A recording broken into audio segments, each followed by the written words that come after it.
I once thought I was the light in Leo's darkest days as a hostage in a foreign land. But to him, I was nothing more than a stain on his past. Everyone believed that once he took the throne, he would ask the Emperor of Qin for my hand, the beloved princess. Instead, he had my half-sister named as Empress, and me as his consort, all in the name of diplomacy. People expected me to refuse in humiliation. Instead, I knelt before my father and declared, "I swear to forge Qin's legacy in Leo's blood. Please, father, grant me this chance." Leo, the illegitimate son of the Liang emperor, was sent to Qin as a hostage.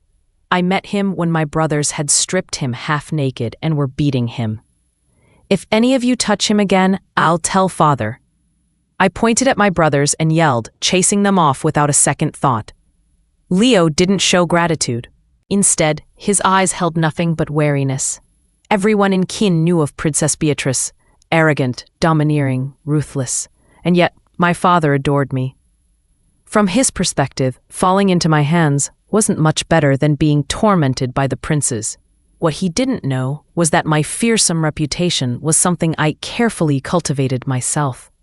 Leo remained in Qin for 5 years. Even with my protection, he suffered in ways I couldn't always see. I liked that his face was so much like Owen's, almost a perfect match. Maybe that was why I chose to shield him. Leo endured, biding his time. He never allowed himself to be close to me, not really. But in front of me, he would at least lower his guard, just enough to earn my favor. He would spar with me, wielding swords and fists, but always reminded me that a woman should be gentle, like my half-sister, if she wanted her father and brothers to cherish her. Back then, I didn't notice the restraint in his eyes. When I felt deeply for him, I would lean against his shoulder, wrapping my arms tightly around his lean but strong waist, feeling his heartbeat against my own. Leo's gaze flickered before he gently pushed me away. "Princess, you are of noble blood. I wouldn't dare sully you." I thought it was humility, respect, even. It took me years to realize he had planned everything from the start. He endured and waited until he alone was strong enough to take 3 Qin cities for Liang. The former hostage became the most powerful man in the empire. And I, the eldest princess of Qin, became nothing more than his concubine, while my half-sister sat on the throne as his empress. The door swung open, and Leo staggered in, reeking of wine, his arm wrapped around Eleanor. "Leave us." The servants obeyed immediately, vanishing into the shadows. Leo's fingers plucked the veil from my head and tossed it aside. When I saw that familiar face, so hauntingly similar to Owen's, my heart stuttered for just a moment. "Leo, I gave you everything. Why would you do this to me?" The moment I saw that marriage decree, I knew he resented me. I just didn't realize how much. By making me his concubine and Eleanor his empress, he was crushing me beneath his heel. Leo smirked. "Questioning your husband on your wedding night? Princess, it seems you've forgotten your proper place. Take the princess to wait outside the pepper chamber and let her see how a proper consort should act." I sneered inside, but my face showed only shock, my eyes brimming with unshed tears. Kneeling outside the chamber, I listened to the sounds of their intimacy. Disgust churned in my stomach until it was the only thing I could feel. A princess of noble birth, reduced to this. Janie had been with me since childhood. She had never endured such humiliation. I am now His Majesty's consort. We must be careful with our words and actions. Leo was a wolf biding his time, and my half-sister, she was a rabbit in wolf's clothing. We grew up together. She was born to a lesser consort, not favored by father, yet she remained one of only 2 princesses of the kingdom. That alone granted her prestige. With only the 2 of us as princesses in the palace, I instinctively protected my gentle and sensible younger sister. I had never wronged either of them, yet tonight's humiliation came at their hands. I, Beatrice, will not forget this. Sleep was impossible. After a night of kneeling, my body was drained. I eventually collapsed and was carried back to my quarters. The Empress summons Beatrice consort for an audience. At dawn, the Pepper Chamber's servants awaited me outside the hall. Princess, allow me to decline on your behalf. Your legs haven't fully healed. It's fine. Help me freshen up. Inside the Pepper Chamber, Eleanor sat at the head. She bore the obvious marks of last night's passion on her neck. I greet the Empress. Everyone else sat comfortably, while I alone knelt on the floor. They chatted among themselves, not even acknowledging my presence. After a quarter of an hour, Eleanor finally looked at me. Why is my sister still kneeling? Batley, how could you not remind me? I have erred, Your Majesty. I clenched my fists as I looked at Eleanor, the same innocent, harmless girl she used to be. I forced myself to endure. Beatrice consort, you made the Empress wait so long. Shouldn't you offer her tea now? Eudora consort chimed in. Batley set the tea before me. I picked up the cup. The porcelain was burning hot, scalding my fingertips. Beatrice consort, you ought to kneel while offering it, Batley goaded. A small smile played on my lips. I strode to Eleanor and set the cup forcefully on the table. Batley, did no one in your training teach you how to prepare tea properly? Giving the Empress such hot tea, are you trying to harm her? As the firstborn princess, and with my mother gone early, I had often been a pawn in palace power struggles. I had seen tricks like this many times before. Always speaking of your old kingdom, this is Great Liang. Leo's cold voice rang from the doorway, making everyone fall to their knees. He pulled Eleanor close, then picked up the tea and smashed the cup at my feet. Beatrice consort, your insolence toward the Empress will not be overlooked. Copy the palace rules 30 times, submit them to me in 3 days. The ones who know you best also know exactly where to strike to make it hurt the most. Back when we were in the palace of Qing, whenever I made a mistake and was punished by father to copy palace rules, it was always Leo who secretly helped me, mimicking my handwriting flawlessly. He used to tell me I was too reckless, not suited for palace life. But back then, I only nestled into his arms and playfully murmured, "It's fine, as long as I have you." I gave him 5 parts of my heart, and he responded with a performance worthy of a perfect score. And so, 5 years passed like that.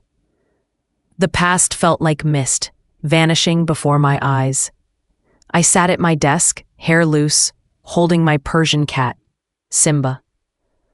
Pressing the brush to the paper, the ink bled through, dark and heavy. I smiled faintly, running my fingers over the jade hairpin on my desk. My young man would stay by my side when I was punished with copywork. He would accompany me when I rode recklessly through the fields, chasing the thrill of the hunt. He would make me laugh when I was sad. And when he couldn't be with me, he gifted me this Persian cat, afraid I'd feel lonely. His eyes were bright, curved like crescent moons, warm like a pool of spring water that I willingly drowned in. He once said that though I was a princess, I was no different from anyone else. I had feelings, desires, joys, and sorrows just like the rest. There was nothing wrong with showing them. It was just that the palace thrived on rules, and being too open with one's emotions could be dangerous. That to Leo, those were just excuses I made for myself. Leo liked those who followed rules, people like Eleanor. But I had grown up in the deep palace, longing for freedom. I loved the one who would take risks with me, who would climb rooftops by my side. That boy listened to my dreams and told me I could become King's first female general. That women were every bit as capable as men. That women could carve out their own place in the world. But Owen, where are you now? I had only seen the scenery of the northern border once in my life, when I was with Owen. But then he fell ill. Terribly ill. The flickering lamplight cast long shadows over my desk as I stared at the papers before me, lost in thought.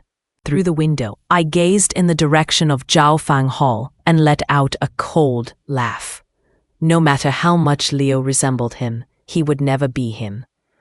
The punishments, kneeling, copying texts, they had taken their toll. My body finally gave out. Days of fever left me weak, unable to move. Ali refused to leave my side.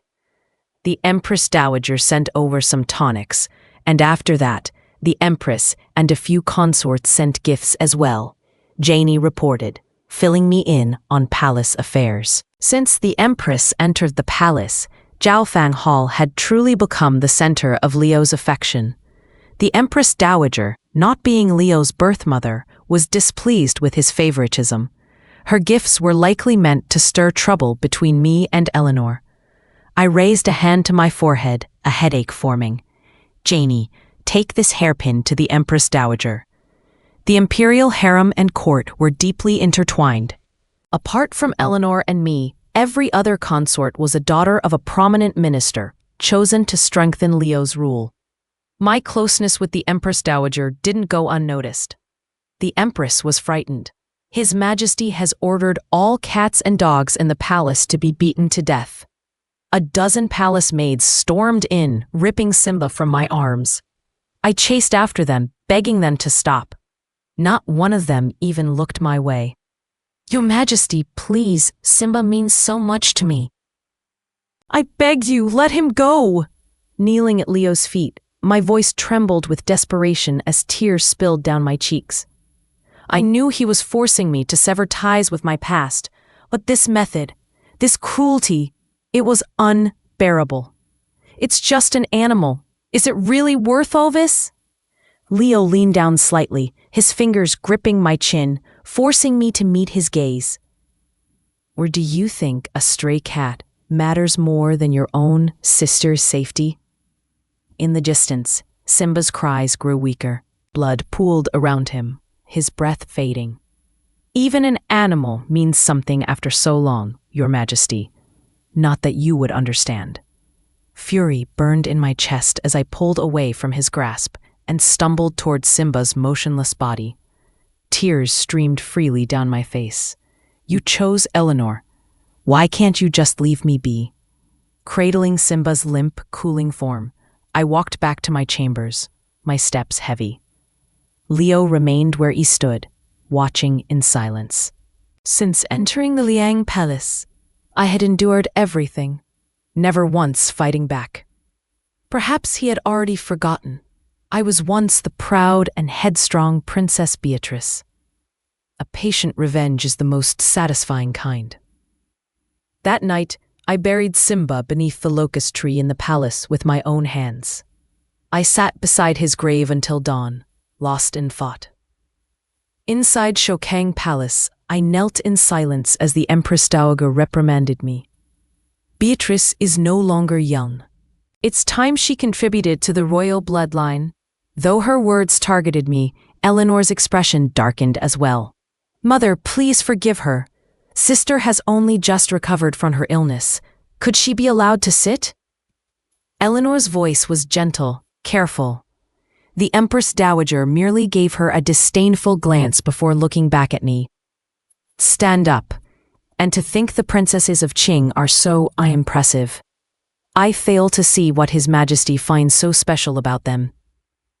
Mother, there's no need to be upset. Beatrice is still new to the palace. There are bound to be things she doesn't get right. I hope you can be patient with her. Leo smiled as he spoke, but his message was clear. Eleanor was under his protection, beyond the Empress Dowager's reproach. But me? I didn't matter at all. I lowered my eyes, concealing the cold amusement lurking within. Next month is the Qiming Festival. Representatives from various nations will attend. I was thinking, why not let the Empress manage the banquet as a form of training? I'm too old for such concerns. Since His Majesty has decided, then let Beatrice assist her as well. The Empress Dowager replied, brushing off her sleeves as she left. Eleanor's smile stiffened. If looks could kill, I would have died 1,000 times under her glare. At the festival, The Emperor and Empress sat side by side, watching as guests from neighboring nations gathered in celebration. The Kingdom of Liang had recently defeated Qing, making it the most powerful empire on the continent. No nation dared to disrespect it. Among the foreign envoys was my own brother, Darren. Though palace rules forbade concubines from interacting with outside officials, one glance was enough for us both. Even without words, I felt the weight of his concern, his longing. The night was alive with music, laughter, and the clinking of wine cups. The grand celebration had only just begun. I heard that Great Liang is filled with talented scholars and beauties. I wonder if your majesty would allow us foreigners a chance to witness this. Well, since it's a festival, we should all have fun together. How about this? Everyone performs something, and I'll offer a prize. Let's make it entertaining for all. Leo gestured, and attendants brought out 2 luminous pearls, each the size of a grown man's fist. The sight instantly stirred excitement among the crowd. These pearls were a rare find of mine. Since it's a contest of skills, it's only fitting that we reward the brightest gem of the night. Envoys from various nations eagerly sent their people forward to perform. Music, dance, painting, one after another, each performance dazzling in its own way. I've heard that Princess Beatrice's drum dance once captivated the world. Would we be lucky enough to witness it tonight? A slightly drunk prince from a minor kingdom slurred the words, drawing all eyes to me. I knew this man. The Prince of Yan once proposed marriage to Eleanor, only to be rejected by my father. I shifted my gaze to Eleanor, and the way she avoided looking at me only confirmed my suspicions. This was all her doing. Well, since everyone wants to see it, Beatrice, go ahead and prepare. I was just about to refuse when Leo cut in, leaving me no room to argue. I noticed Darren's fury from across the room, but I simply shook my head and turned away. Drum dancing, it was something I once performed on the outskirts of Beikang, rallying soldiers before battle. Back then, Great Qing and Great Liang had joined forces to fend off an invasion by Zhou. I, always reckless, had wandered off to Beikang River alone. When Zhou's army threatened to overrun us, and neither Qing nor Liang's reinforcements had arrived, the generals wanted to escort me to safety. Instead, I climbed onto the city walls and ordered war drums to be set up. Under the looming presence of enemy forces, I danced atop the drums as our warriors fought below. I danced for 10 hours straight until the reinforcements finally arrived. That dance didn't just boost morale, it also made the name of Princess Beatrice famous across nations. Now, as I donned my old battle attire, I took a deep breath, steadying myself. If you change your mind now, I can tell them you twisted your ankle and can't perform. Leo suddenly shoved me against the wall, forcing me to meet his gaze. Ever since Simba died, I hadn't looked at him. To me, he'd been dead for a long time. I appreciate your majesty's kindness, but your words are as good as law. No need to lie for my sake. A defeated princess reduced to a mere consort was already a joke across nations. Now, being made to perform like a common entertainer added further insult. And the one responsible for my humiliation now wanted to act like my savior? Laughable. The night deepened. Candle flames flickered, casting golden shadows against the grand hall. Draped in tight-fitting battle robes, my hair secured high with a simple ribbon, I gripped a short sword and leapt onto the massive drum. As the haunting melody of Ambush from 10 Sides began, I moved, my steps light yet precise, my figure weaving with the rhythm. The arcs my sleeves drew in the air mirrored the unfolding of an invisible battlefield. The tempo quickened, my movements intensifying with it. And as the final note struck, I lunged, my blade aimed directly at Leo on his throne. Applause filled the hall, snapping me back to reality. I bowed politely to the crowd before stepping back. No doubt, Princess Beatrice is truly remarkable. During the war with Yan, it was this very dance that lifted the spirits of our 6 armies. If Prince Owen hadn't led those 3,000 warriors on a surprise attack drawing away Yan's forces, who knows how that battle would have ended. On the table before me sat 2 luminous pearls, gleaming under the candlelight, but they stirred nothing in my heart. Back in Beikong City, Owen once told me that when this war was over, both Da Luang and Qing would enjoy at least 10 years of peace. We imagined that by then he could personally visit Qing and ask my father for my hand in marriage, and I would become his princess. But after we parted at Beikong, Daliang's conquests only intensified.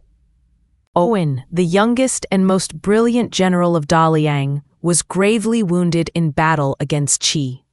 Shortly after, Daliang declared that Prince Owen had died in combat, and I never received another letter from him again.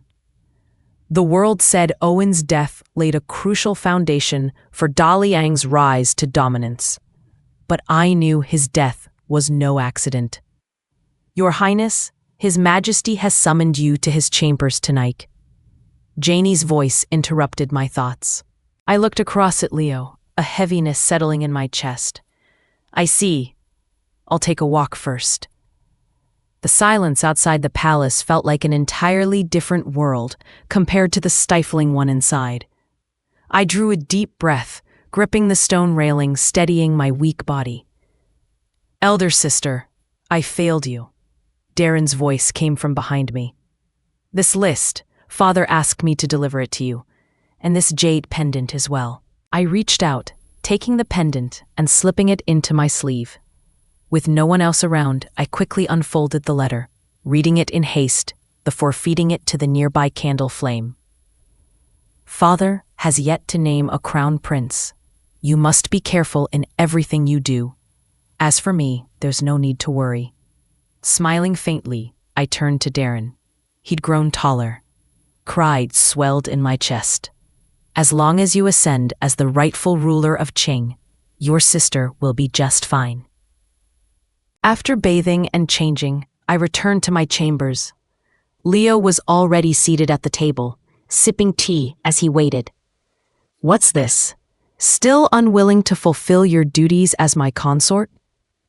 His gaze swept over me, a possessive glint in his eyes. I frowned slightly and bowed respectfully. I have my monthly cycle, Your Majesty.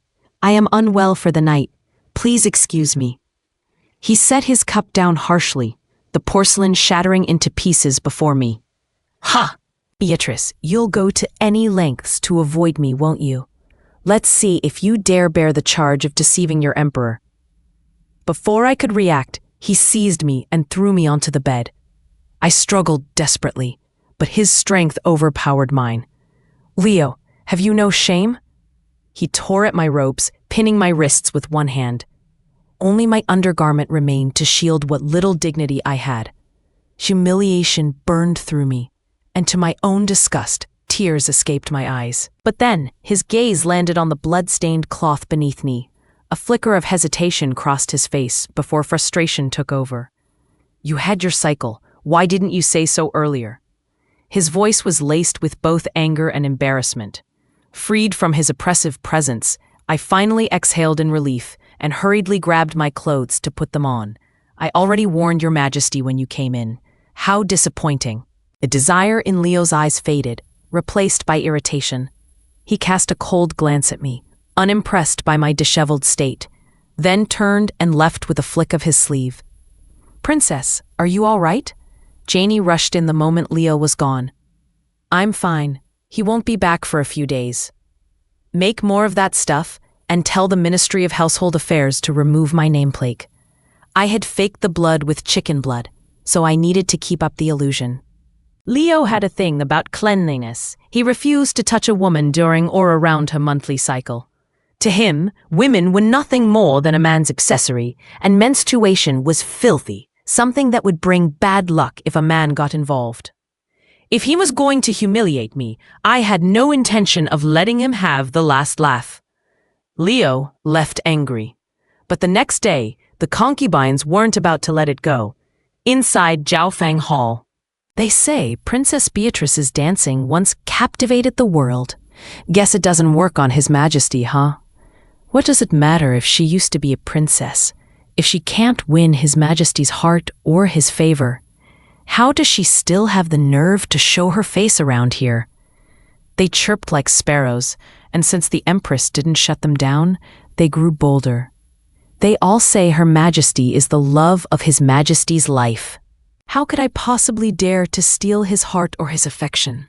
I walked to my seat and sat down, sweeping my gaze over the group with a defiant smile. "Isn't that right, Your Majesty?" "Sister, are you jealous?" I said, my tone light, almost amused. "I know you've always had feelings for His Majesty. We sisters should do our best to serve him together, shouldn't we? Your Majesty, Beatrice's consort angered His Majesty so much he left last night.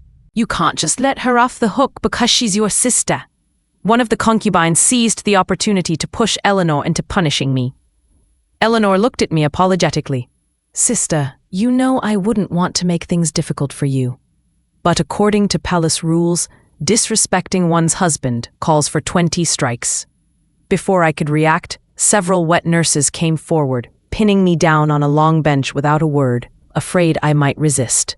The paddles struck hard against my spine, pain so sharp that cold sweat broke out instantly. I clenched my teeth, refusing to make a sound, my nails digging deep into my palms. I didn't know how many strikes I endured before the pain became overwhelming and I blacked out. Janie later told me that His Majesty had arrived and carried me back himself, scolding the Empress and Eudora consort in the process. "Take this jade pendant to Her Majesty. Tell her I want to see her in 3 days at Lanhua Palace. Oh, and make sure she comes alone."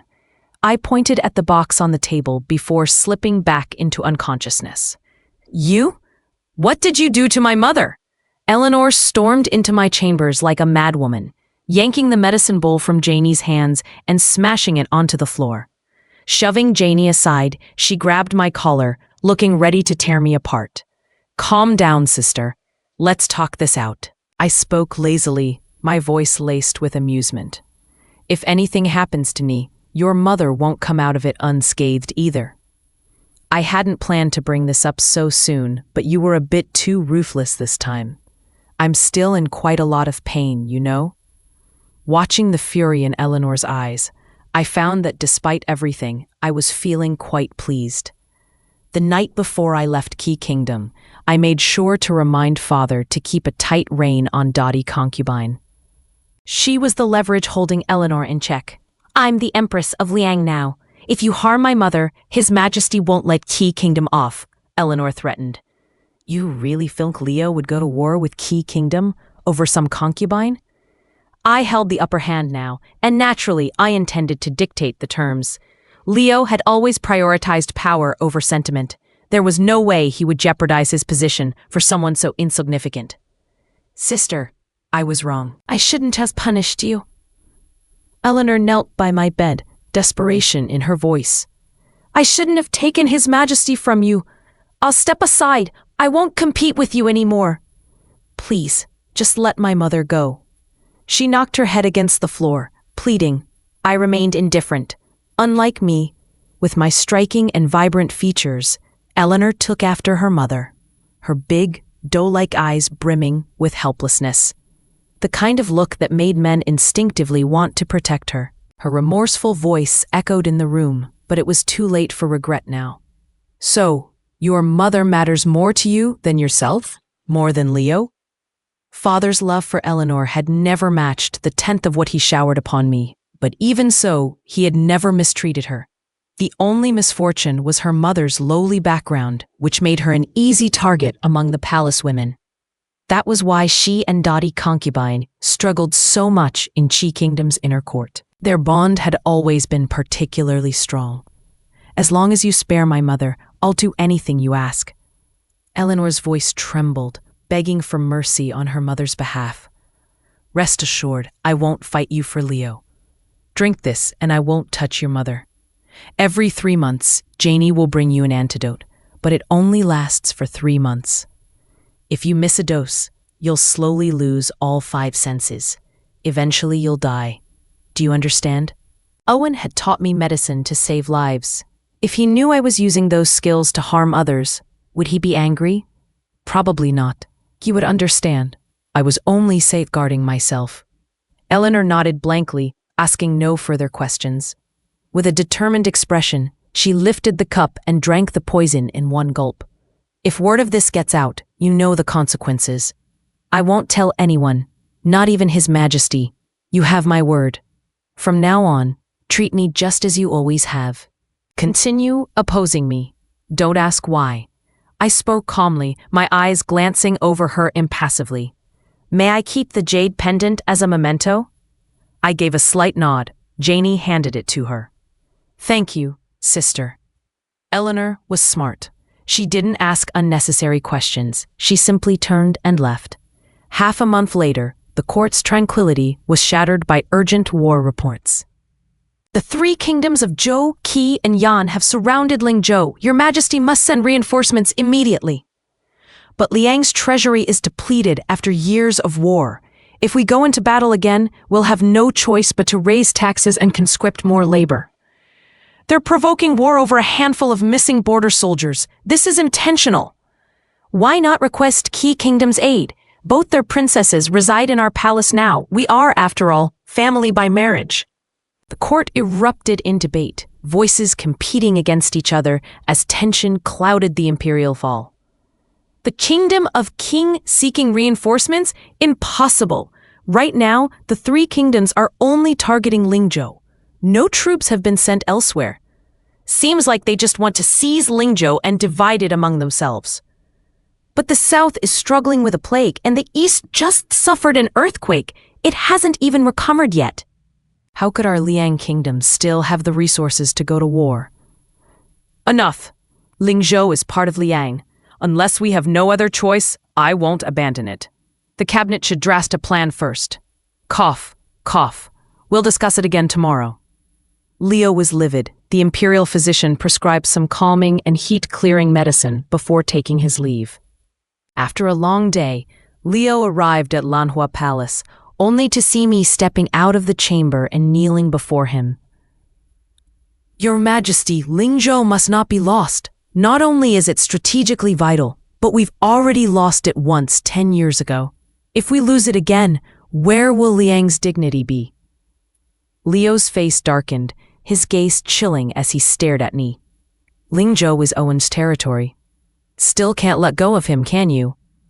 Owen had been on the battlefield since he was 12. For 7 years, from 12 to 19, he fought countless battles and was revered as Liang's war god. Yet, such a brilliant young man had died protecting the kingdom. For me, he had become an irreplaceable presence. Even back in Qing, I never hid my admiration for Owen. Leo knew how I felt. He also knew that I was merely looking for echoes of Owen in him. We both had our own agendas. If Your Majesty truly intends to abandon Lingzhou, then I am willing to go and fight alongside the soldiers. I knelt before Leo, pleading.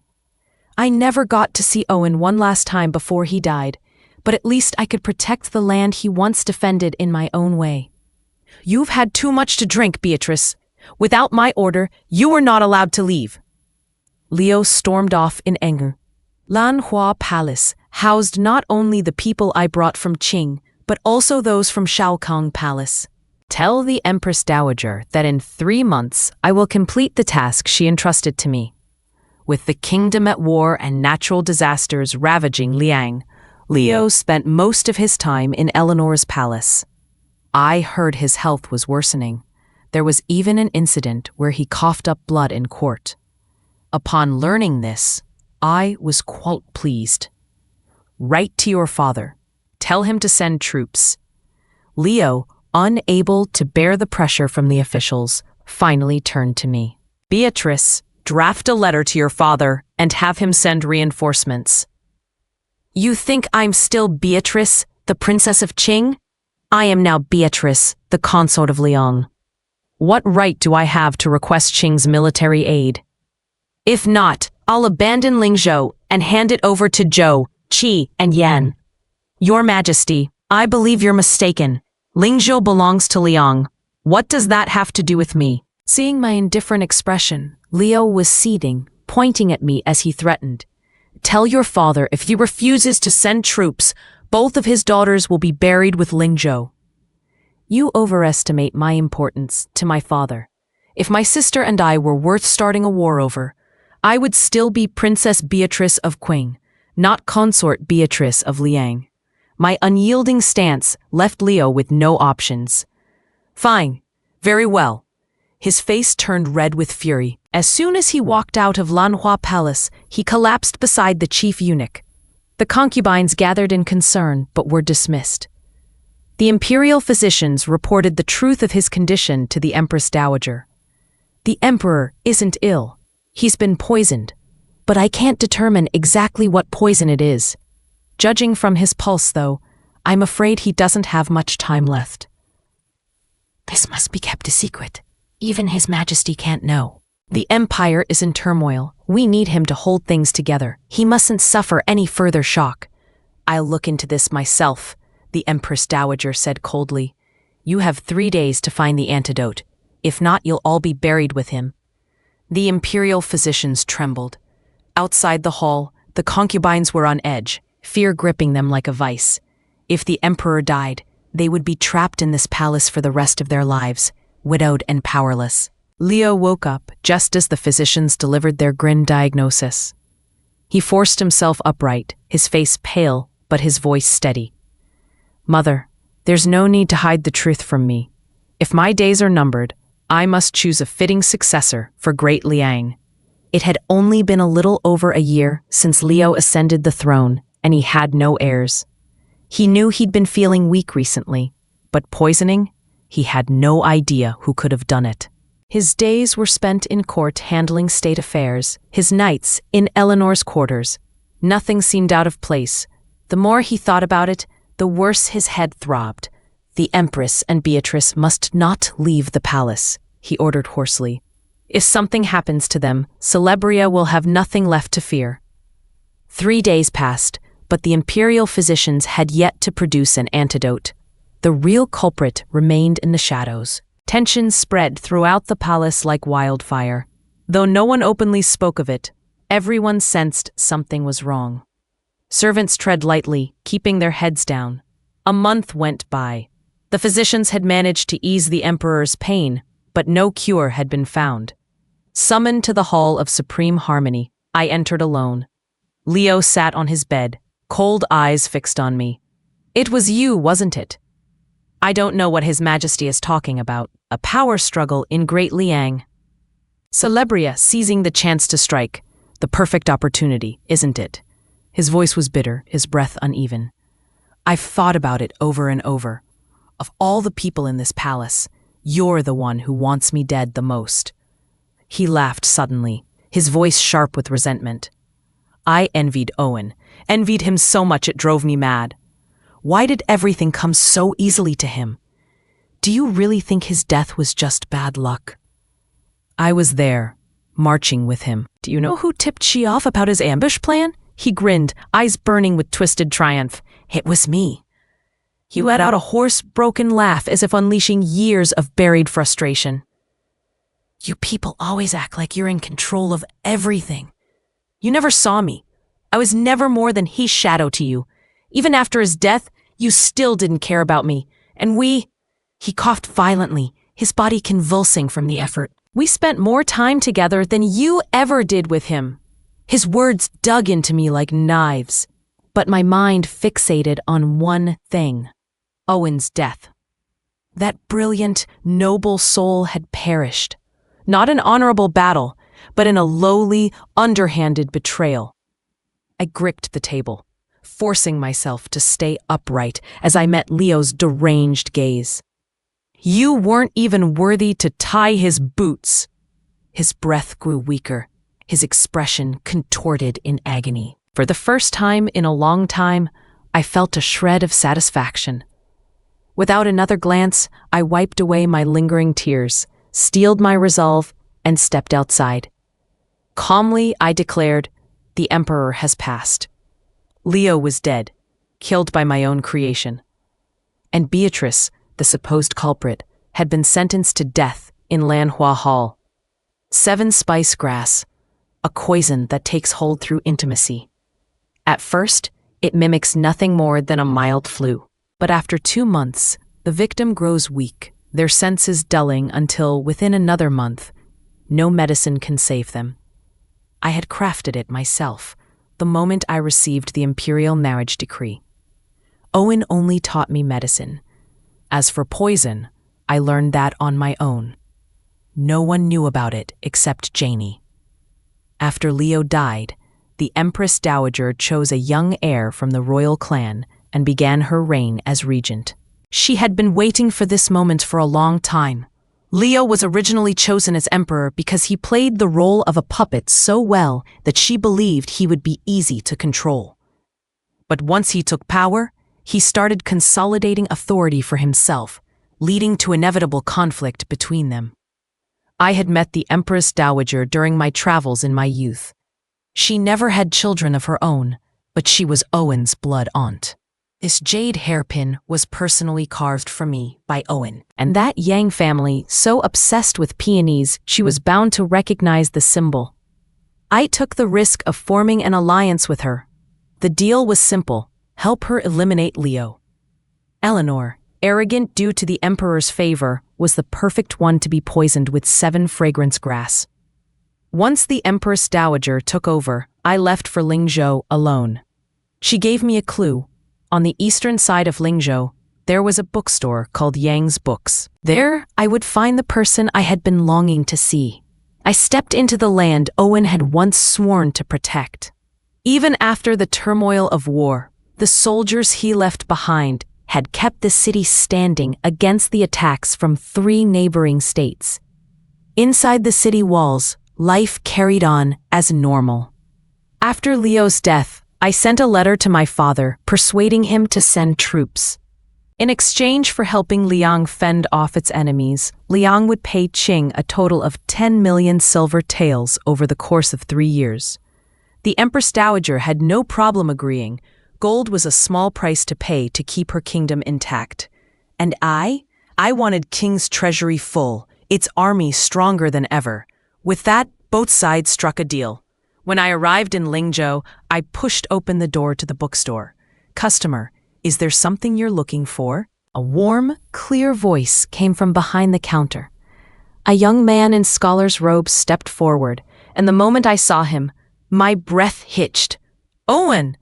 My voice trembled, my heart racing. I couldn't believe it, couldn't process it. Was it really him? The man I had longed for, dreamed of, mourned every single day? I rushed forward, grabbing his hand, needing to make sure this wasn't just a cruel illusion. "It's me."